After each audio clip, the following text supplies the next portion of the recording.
Assalamualaikum warahmatullahi wabarakatuh. Kami dari kelompok 5 akan menjelaskan materi tentang sasaran dan bidang layanan bimbingan dan konseling. Sebelumnya, saya akan memperkenalkan pemateri-pemateri terlebih dahulu. Pemateri pertama yaitu Halimatus Sa'diyah. Pemateri kedua Amalia Maqsudatul Hasanah. Pemateri ketiga Farida Nurwahidah. Bidang-bidang dalam bimbingan dan konseling. Pelayanan bimbingan dan konseling di sekolah dan madrasah merupakan kegiatan yang sistematis, terarah, dan berkelanjutan.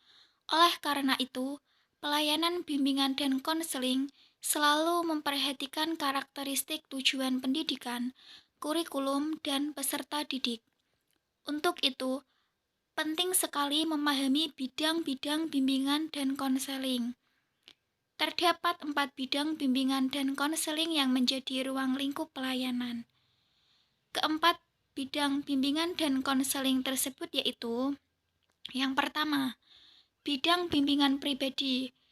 Bidang bimbingan pribadi yaitu bidang pelayanan yang membantu peserta didik dalam memahami, menilai, mengembangkan potensi dan kecakapan, bakat dan minat, serta kondisi sesuai dengan karakteristik kepribadian dan kebutuhan dirinya secara realistik. Tujuannya yaitu: 1. Mencapai tujuan dan tugas perkembangan pribadi. Yang kedua, individu mampu mengatasi, mengambil sikap, dan memecahkan masalahnya sendiri. Individu mampu mengatur dirinya sendiri di bidang kerohanian, perawatan jasmani, dan pengisian waktu luang. Yang kedua, bidang bimbingan sosial. Bidang bimbingan sosial yaitu bidang pelayanan yang membantu peserta didik dalam memahami dan menilai serta mengembangkan kemampuan hubungan sosial yang sehat dan efektif dengan teman sebaya, anggota keluarga, dan warga lingkungan sosial yang lebih luas yang dilandasi budi pekerti, tanggung jawab kemasyarakatan, dan kenegaraan. Tujuannya yaitu agar individu yang dibimbing mampu melakukan interaksi sosial secara baik dengan lingkungannya. Bimbingan sosial juga bertujuan untuk membantu individu dalam memecahkan dan mengatasi kesulitan-kesulitan dalam masalah sosial, sehingga individu dapat menyesuaikan diri secara baik dan wajar dalam lingkungan sosialnya.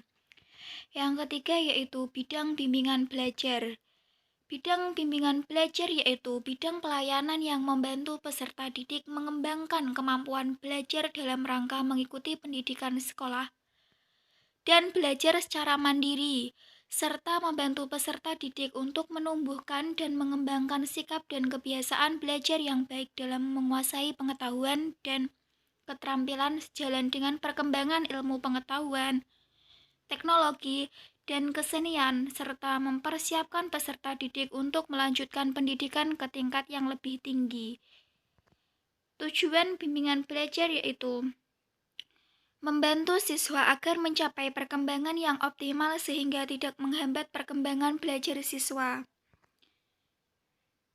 Tujuan khususnya yaitu agar siswa mampu menghadapi dan memecahkan masalah belajar. Selanjutnya, yaitu bidang bimbingan karir. Bidang bimbingan karir adalah layanan bimbingan yang diberikan kepada individu untuk dapat merencanakan dan mengembangkan masa depannya, berkaitan dengan dunia pendidikan maupun dunia karir. Tujuan bimbingan karir yaitu agar siswa mampu memahami, merencanakan, memilih, menyesuaikan diri, dan mengembangkan karir tertentu setelah mereka selesai dari pendidikannya. Dengan demikian, bimbingan karir di sekolah atau di madrasah tidak secara langsung membantu siswa untuk berkarir, tetapi lebih banyak bersifat informasi. Lingkup pelayanan bimbingan dan konseling. Pelayanan bimbingan dan konseling di sekolah dan madrasah mempunyai ruang lingkup yang luas dan dapat dilihat dari berbagai segi, yaitu dilihat dari segi fungsi. Ruang lingkup pelayanan bimbingan dan konseling di sekolah dan madrasah mencakup fungsi-fungsi pencegahan, pemahaman, pengentasan, pemeliharaan, penyaluran, penyesuaian, pengembangan, dan perbaikan. Dilihat dari segi sasaran, ruang lingkup pelayanan bimbingan dan konseling di sekolah dan madrasah diperuntukkan bagi semua siswa dengan tujuan agar siswa secara perseorang mencapai perkembangan yang optimal melalui kemampuan pengungkapan, pengenalan, penerimaan diri, pengenalan lingkungan, pengembalian keputusan, pengarahan diri, dan perwujudan diri. Dalam hal tertentu, sesuai dengan permasalahan yang dihadapi siswa akan terdapat prioritas dalam sasaran bimbingan dan konseling tersebut.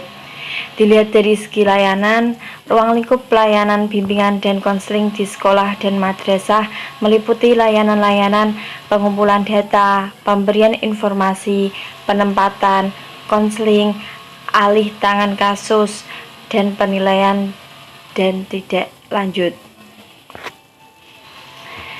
Dilihat dari segi masalah, ruang lingkup pelayanan bimbingan dan konseling di sekolah dan madrasah meliputi bimbingan pendidikan, bimbingan karir, dan bimbingan pribadi. Macam-macam komponen layanan bimbingan dan konseling. Yang pertama yaitu pelayanan dasar adalah proses pemberian bantuan kepada seluruh siswa melalui kegiatan penyiapan pengalaman terstruktur secara klasikal atau kelompok yang disajikan secara sistematis untuk mengembangkan perilaku sesuai dengan tahap dan tugas perkembangan yang diperlukan dalam pengembangan kemampuan memilih dan mengambil keputusan dalam menjalani kehidupan. Yang kedua yaitu pelayanan responsif, merupakan pemberian bantuan kepada siswa yang menghadapi masalah sehingga memerlukan pertolongan dengan segera. Jika tidak segera mendapat pertolongan, maka itu akan mengganggu siswa dalam proses pencapaian tugas perkembangan. Yang ketiga yaitu pelayanan perencanaan individual dan pelayanan peminatan. Perencanaan individual diartikan sebagai bantuan kepada siswa agar mampu merumuskan dan melakukan aktivitas yang berkaitan dengan perencanaan masa depan berdasarkan pemahaman akan kelebihan dan kekurangan dirinya, serta pemahaman tentang peluang dan kesempatan yang tersedia di lingkungannya.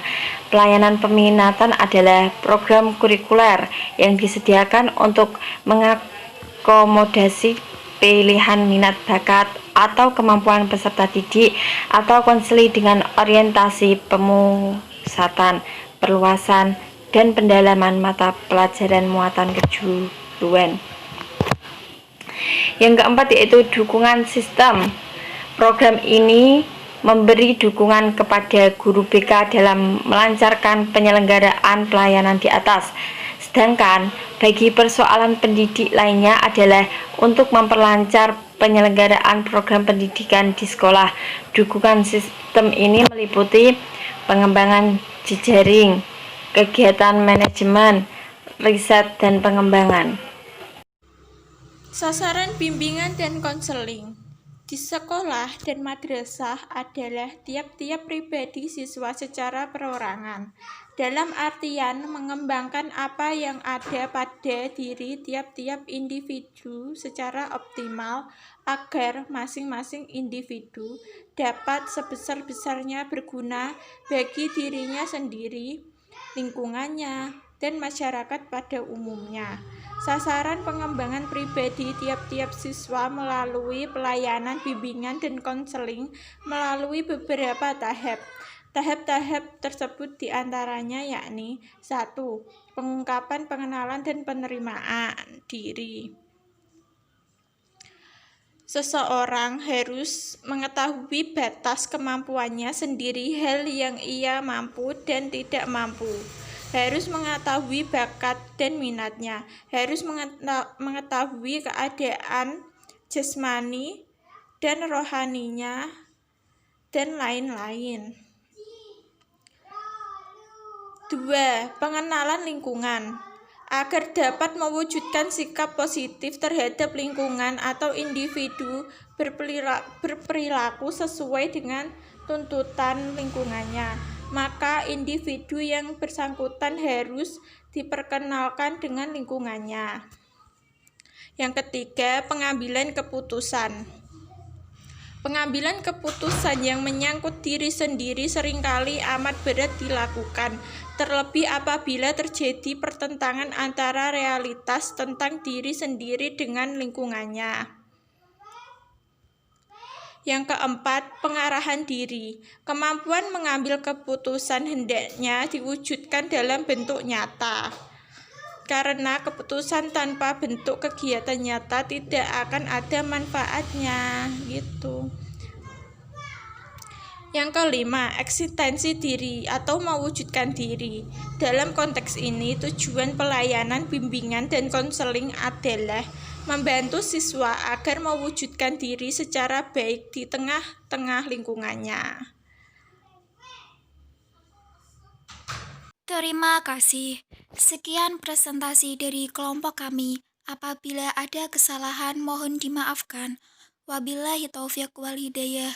Wassalamualaikum warahmatullahi wabarakatuh.